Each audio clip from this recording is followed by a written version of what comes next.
What's up, guys? Charles from Team COG here, coming at you guys with my 6-0 Crusadia deck profile post December ban list. So, guys, we here at a game time at our locals, we have a rival competition with the locals that is in Cheyenne, Wyoming. So they will come up to us. We have a big tournament. We have a trophy that we pass around. And the last 2 times they've come up and they've whooped us. So this time, me, my friend Caleb, and my friend Ferg decided to go down and sneak attack them, which gonna let you guys know it was a success. We went down, we sneak attacked them. I went 6-0, bringing home the trophy. And I'm going to tell you guys, I got my matches written down next to me here, so I'm going to go ahead and tell you guys what my matches were. So round 1 was a Crusadia mirror. I 2-0'd that guy. I think just my superior knowledge of how the deck works and what needs to be hit in the deck hurts it the most allowed me to win that one. My second round was Prank Kids, 2-1. It was my first time playing against that deck, and I have to tell you guys, do not sleep on that deck. That deck is really good. But eventually, like after losing 1 round, I kind of got a grasp of what I needed to hit. And also, guys, I want to tell you right now, like Equal Max is such a great negation for this deck. Like 2 to 3 disruption, guys, is all it takes sometimes just to really hinder even the best of decks. So, and Equal Max's ability to target allows him not to be chain blocked out, so that's actually pretty good too. But then round 3, I played Green Manju. I 2-0'd him. He just couldn't get to his Manju quick enough in order to whack me, so I just whacked him first. And then for the last round in Swiss, I played Altergeist. It was 2-1.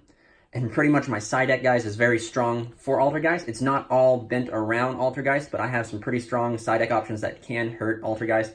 But in the long run, what it really was I was able to open Red Reboot almost 2 of the games that I played him. And that Red Reboot plus Trisbania is just too much. Was too much for him to handle. He just couldn't recur to it, especially since every time I had the ability to trigger Trisbania during my turn and had the ability to trigger Trisbania during the end of his next turn. It was just too good.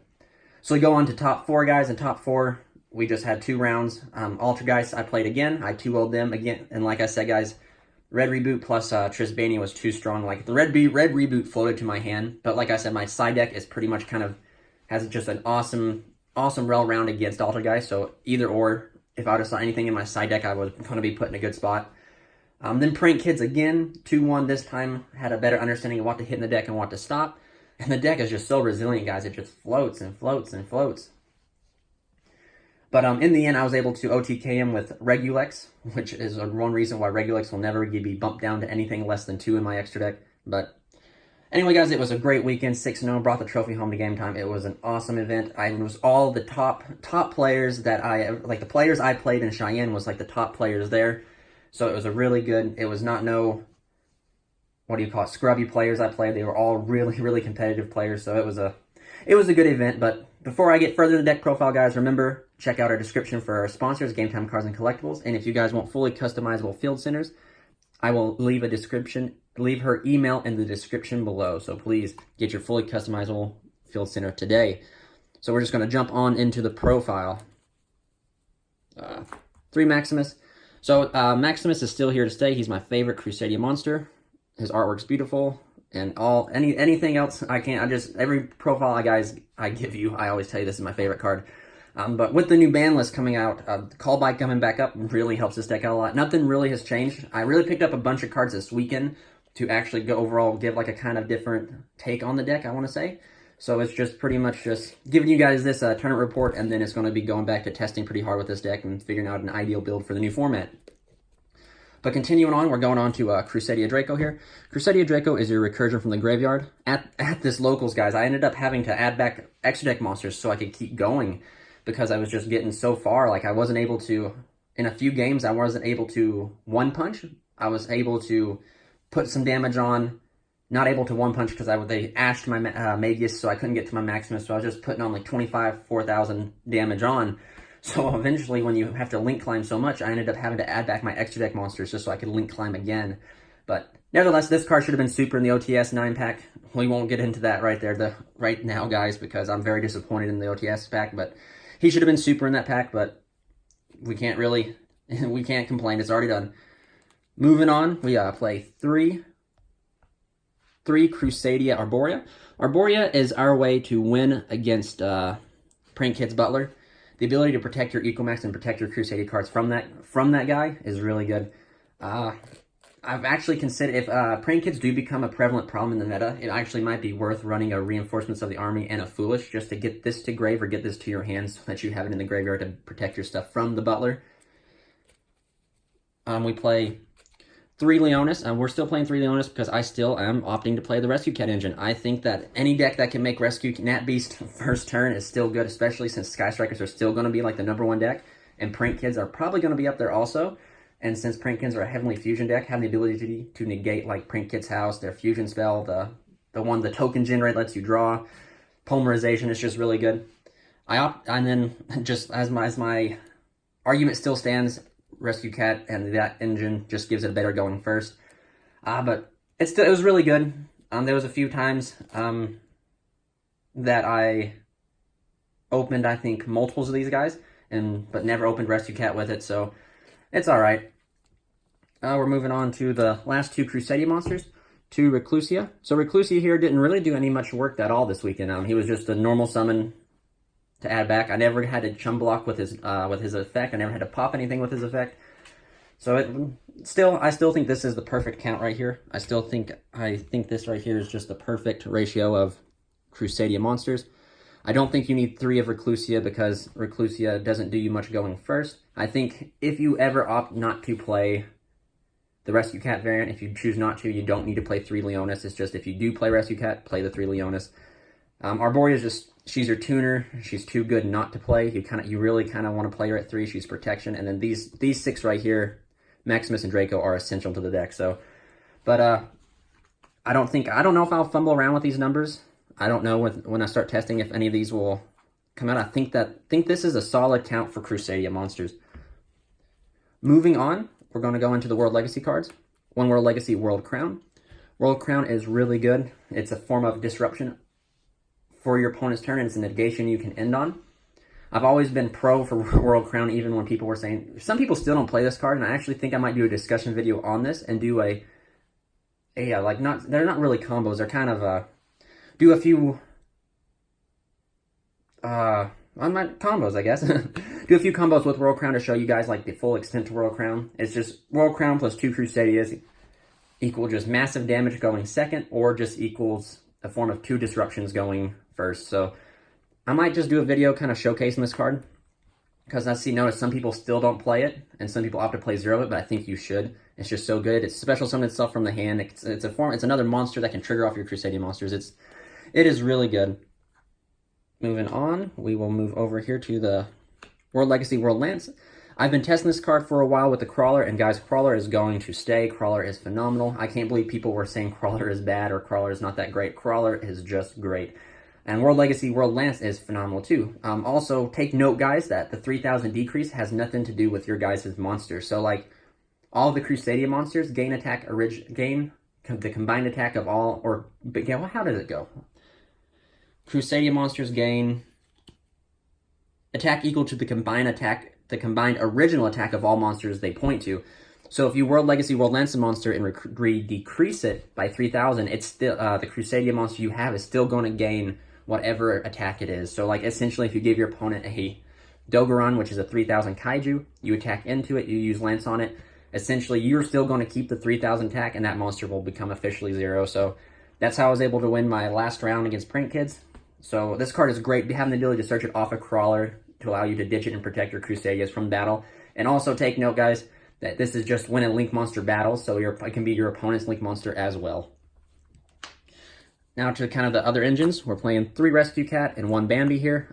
Bambi was, out of all my months of playtesting with this engine, when I had the common Bambi, it never ended up in my hand at all. Very seldom did it come into my hand. But this weekend, he floated right to my hand. In the last of in the Prank Kids match, no, I'm sorry, guys, in the last of my last match against the Prank Kids, it was pretty much Bambi beatdown, because I had to normal summon it and just push for 400 damage, which was awful, but very, very pro supporter of this engine, guys. I think that this allows the deck to have a very high ceiling. It allows it to go, it's a starter and an extender, and having the ability to make the Natura Beast is just great, essentially, since a lot of decks in the format use spells. And then, yes, it can be ashed, but now that Call Buy's back, we have the ability to kind of work around it. We have more protection for Rescue Cat. like I said, guys, this is my choice. Like I said, this deck is really open to however you want to play it, but Rescue Cat did phenomenal this weekend.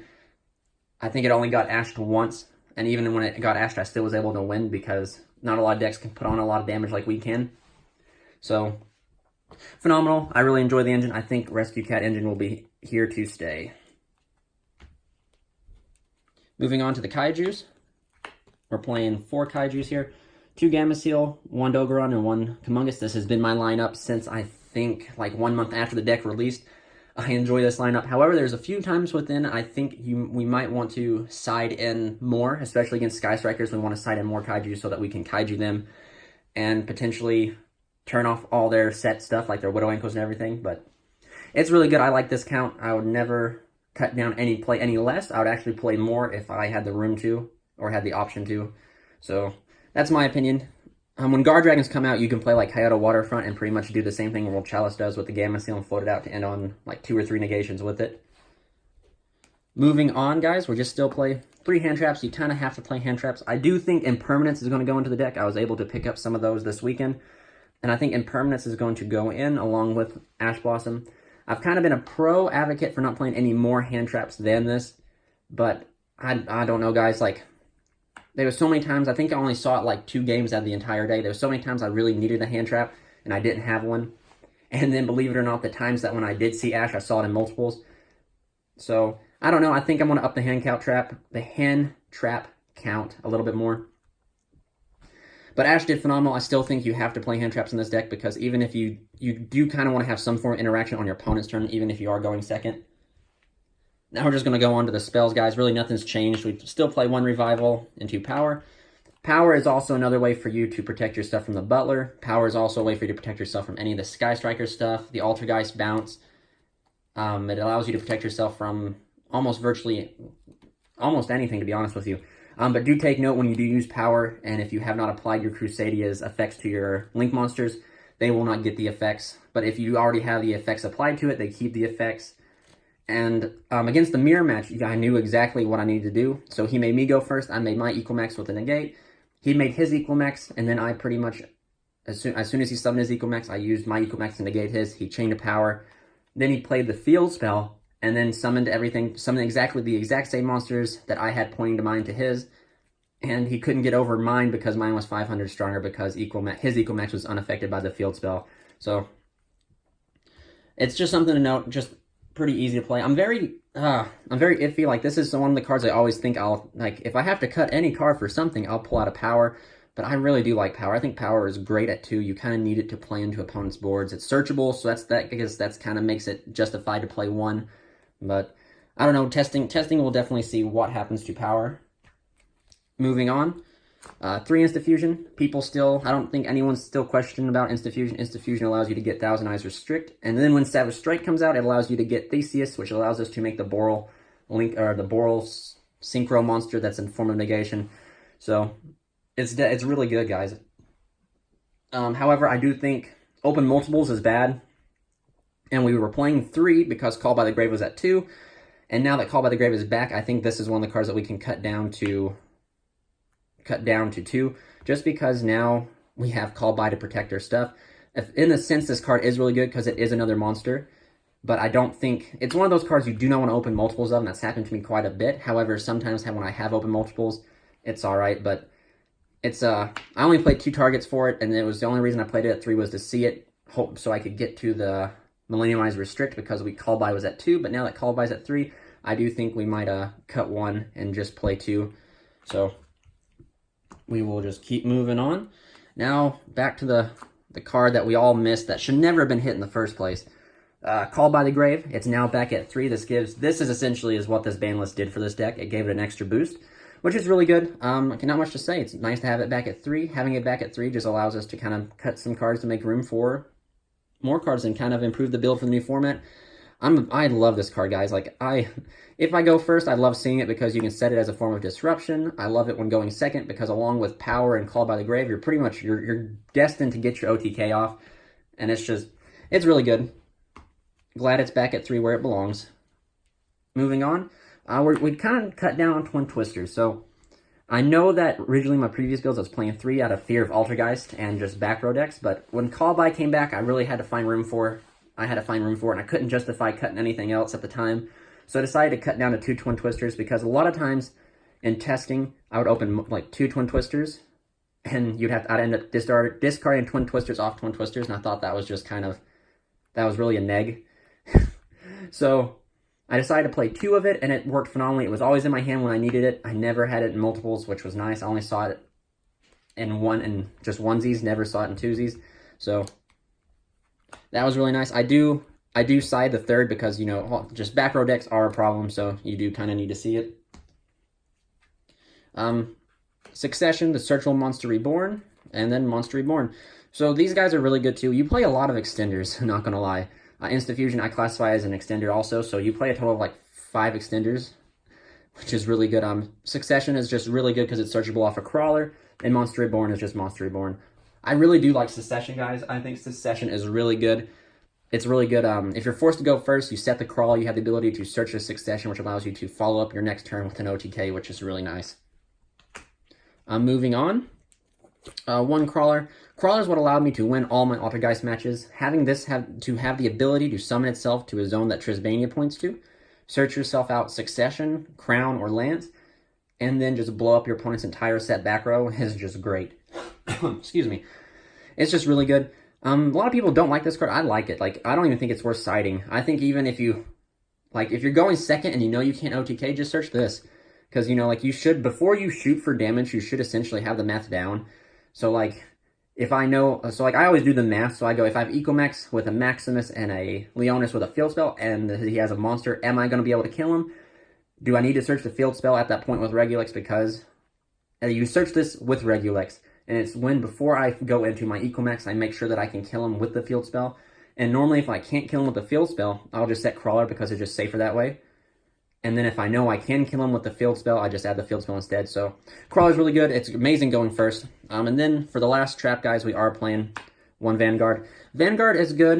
Part of me kind of really wants to cut this just because I never search it. I always search Crawler instead of Vanguard. However, in a few interactions and a few combos that I have played and have done, searching the Vanguard allows you to makes your board of 2 disruptions go from 2 to 3 because you're able to tutor out the Reclusia to pop something. So, I mean, it's good. It's worth, part of me wants to cut it, but I just can't bring myself to do it. So I think it does. Like, these are the 2 traps the deck should play.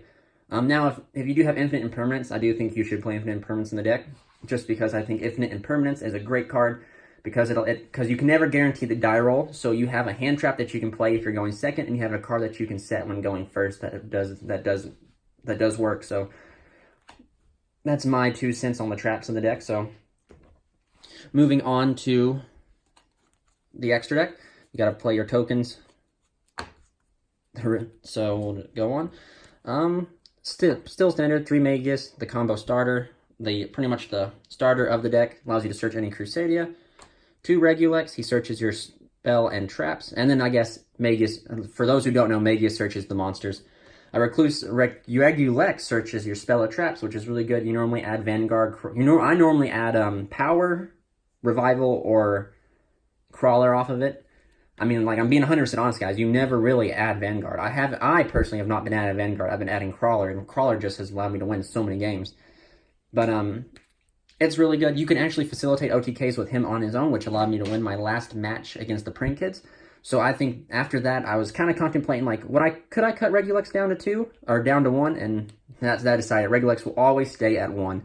Regulex will always stay at 2. Wow. Still 1 Spatha. Spatha actually got used this weekend for like the first time in a long time. I had to move an opponent's Kaiju, or not opponent's Kaiju. I had to move an opponent's. Let's see here. Oh, man. Oh, Fairy Tale Snow. Excuse me. It was the Manju. I had to move an opponent's Fairy Tale Snow in front of my monster so I could whack over it for 8,200 damage. So it was really good. It finally got used. And then, well, I shouldn't have. For the last 2 boss monsters, we played 2 Ecomax. Ecomax is so good. If you guys don't know what he does, then you guys should know what he does. So many times this event, or like not this event, this locals, guys, like, I would summon this guy and I would go to punch him. And I'd be like, all right, so battle phase, declare. And I'd be like, all right, so 42 over times 2, that's 84 game. They're like, Nani? So they had to reread this card, and they're like, so this card, and they had to reread it, pick it back up, set it back down, and reread it, just because they were blown away by the fact that just in one attack I was able to kill him. So still phenomenal. I think this is also, guys, unless we get another Crusadia monster, extra monster, I think this is the correct way that you should play it. I think that these ratios are right, because you go through Magius so much, especially in a grind game, which this deck does not have a strong grind game. If you play your resources right, you can grind, and I think that's where like you need 3 Magius, is when the time comes for you to grind, you must be ready to do it. We'll move on. 1 Nightmare Phoenix, never made it, but it's in here for spot removal. 1 Unicorn, never made it, but also in here for spot removal. 1 Trisbania. Trisbania was the MVP of the week. Altergeist, I think my Altergeist players I played is going to have bad nightmares about this card. Red Reboot, or you Red Reboot, then you summon Trisbania and you just punish them. And this deck has the ability, since you have the ability to search Crawler here, you have the ability to trigger Trisbania on your turn and at the end of the opponent's turn. So Altergeist just continually are getting their back rows wiped and burned for it. So the MVP of the weekend. Moving on, we have a Thousand Eyes Restrict. I never summoned it, but essentially it's in here to bait out certain problematic cards. I think Theseus will be put in for it, which is really good. Millennium Eyes Restrict. Millennium Eyes Restrict is really good. You pop it under your Magius, it absorbs hand traps. I'm surprised this card is as much as it is, guys. I picked it up for like $9, and it's just been really good. And then for the final 2 cards, we play 1 F.A. Don Dragster. I actually never made it this weekend, but it's a form of negation you can end on with Arborea and Maximus, or Draco and Arborea. But never made it. Rescue God, I keep wanting to call this Rescue Cat, but I use Rescue Cat to make it. So it's a Nat Beast. This card got made a lot, and it did so much work, guys. It allowed me to win so many games, and then this card just applies so much pressure on it, pressure to your opponent. So that's it for the extra deck, guys. There's not really much I think I would change. I think if I do decide to cut Instant Fusion, and then when Savage Strike comes out, of course, this will become Theseus. And the Nightmares, like, I don't know, guys. Like, I think Nightmares I think I might end up cutting Unicorn, because I never make... Unicorn's essentially just in here for another way to remove back row like Phoenix, but I play so much back row hate that I don't know if I need it. But these are the cards that I'd probably change if I had to. But that's still open to testing, and we still gotta wait for Savage Strike. So this is my side deck, guys, and I think my side deck is pretty good. However, now that I've picked up a bunch of cards for this weekend, my side deck is probably going to change. But for this event, I will show you. 3, there can only be 1. So there can only be 1 is the only floodgate that Crusadia can play. And I kept thinking, well, what if I play a deck like in the sense Altergeist, that if I go first, if I'm forced to go first, just because I know if I go second, I risk losing, what's a card that I can play that'll hurt them? And there can only be 1 was it. And then as soon as I thought about this card, I thought about Cyber Dragon. So if we go first against Cyber Dragon normal summons core and contacts out Equal Max, and then we lose a form of disruption that way. If you have there can only be 1, you pretty much, there can only be 1 with an Equal Max. It's pretty much, it's almost as bad as Rivalry with like a Siliquidus bounce and stuff like that. It's really good. It pretty much just locks your opponent out, unless they play, like, this card's only good against decks that play similar types, like the same types. So Prank Kids this did nothing against, but like Altergeist, if you flip this on the Multi-Faker reveal, they can't summon out the Siliquidus to bounce the Milliseeker or anything like that. Cyber Dragons, if you flip this during the standby phase and they summon core, they can't contact out with your Equal Max. It's just really good. It was the Floodgate I opted to play, and it did some work this weekend. However, this is one of the cards I did side in against Altergeist. And I didn't see it, but this deck has no inherent draw power, so you have to side pretty heavy for it. Moving on, we did 2 Droll and Locks. Never sided them in, never had the need to, but they were there in case I needed them. 3 Red Reboot. Red Reboot just, what can I say, guys? We hate back row, and this card floated to my hand against the Altergeist player. Whenever I played Altergeist, it was right there. Actually, at one point, I opened 2 Red Reboots and a Twin Twister, and I went to go, I was like, all right, well, I'm going to go OTK, and he activated the one that spoofing, so I chained Red Reboot, he then chained Judgment, then I used the second Red Reboot in my hand, and then I climbed up to Trisbania, burned him for 25, attacked him for 25, and then set my Crawler. His turn went, he set a card, passed, and then he set a card, then during his end phase, I flipped a Crawler, destroyed it, and then he just revealed the Multi-Faker and said GG, because that was his only play. It's really good, guys. You have to play it in this deck. and then the last one, Twisters. So essentially, when I went against Altergeist guys, these 9 card or these, let's remove the draw unlocks here. These 7 cards went in just so I could hopefully win, because like I said, this deck has no inherent draw power, so you have to hope to see something in your side in order to win. It just happened that this locals, I just kept seeing red reboot, so it turned out great. Moving on, 3 Chalice. Forbidden Chalice is like the budget impermanence, which now I finally have impermanence, so I think that Chalice will come out. But however, Chalice is a great card to play against Thunder Dragons. It's a great card to go first or second with. You can set it when going first in the form of effect negation. You can use it going second to summon into opponent's fields. 3 Mind Crush. So Mind Crush was in my side deck to start out with. I took it out, and then at this, I kind of threw it back in. Just it's another good going first card, and it did work. Setting this, hitting the key combo pieces out of people's hands. When the Prank Kids player went to Fuse, I ended up having 2 of these, so I knew he had Fansies in his hand. So he activated Pandemonium. I chained Mind Crush, got out the Fansies from his hand. He had no cards left to Fusion because he just had the one on the field, and it fizzled. So it did put in work. I do like it. It's a good card for going first. So that's it for the side deck, and I think that's it for the video, guys. Please comment, like, and subscribe. Let me know what you guys think, and please, guys, stay tuned for future content. And eventually, I'm going to take this deck to more locals and test with some new cards, and hopefully get you guys a new updated deck. So this is Charles from Team CLG signing out.